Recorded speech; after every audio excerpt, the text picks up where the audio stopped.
Creamy Tuscan Chicken Pasta in 25 minutes. Cozy, creamy, and it tastes like you ordered it in a candlelit restaurant and acted brand new. Get a big pot of water on to boil. Salt it well, then cook a pound of pasta, penne, rigatoni, or fettuccine until it's just al dente. Before you drain it, scoop out about half a cup of that pasta water and set it aside. Drain the pasta and keep it in the pot. Now let's do the chicken. Grab about 1.5 pounds of boneless, skinless chicken thighs or chicken breasts and cut it into bite-sized pieces. Season it up with about 1.5 teaspoons of kosher salt, a teaspoon of black pepper, a teaspoon of garlic powder, and a teaspoon of Italian seasoning. Toss it around so every piece gets love. Heat a large skillet over medium-high and drizzle in about 2 tablespoons of olive oil.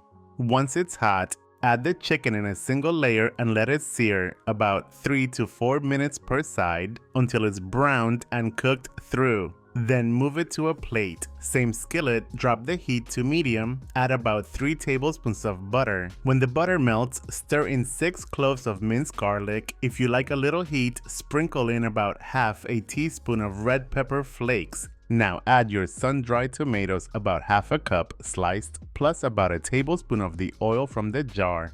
Stir that around for another 30 seconds to wake up all that flavor. Time for the sauce.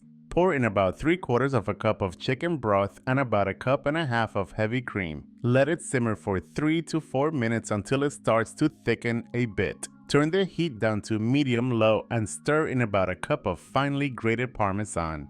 Stir until it melts and turns silky. Use a 10-ounce bag of frozen chopped spinach, thawed and squeezed bone dry. And I mean squeeze it like it owes you money. If you don't, the sauce turns watery and you're going to be standing there confused, staring at the pot like it betrayed you.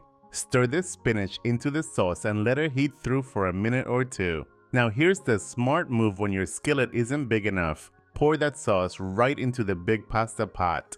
Add the chicken back in, toss everything together and make sure every noodle is coated. If the sauce feels too thick, splash in a little of that reserved pasta water until it turns glossy. If it feels too loose, let it simmer for a couple minutes and sprinkle in a little more Parmesan to tighten it up. Off the heat, taste it. Mini soul snacks. Stop waiting to feel ready. Do the next step anyway. Progress follows action. Confidence shows up after you move. Plate it up, shower it with a little extra Parmesan and serve it hot. Like the video, subscribe, and for the full written recipe, head to kelvinskitchen.com.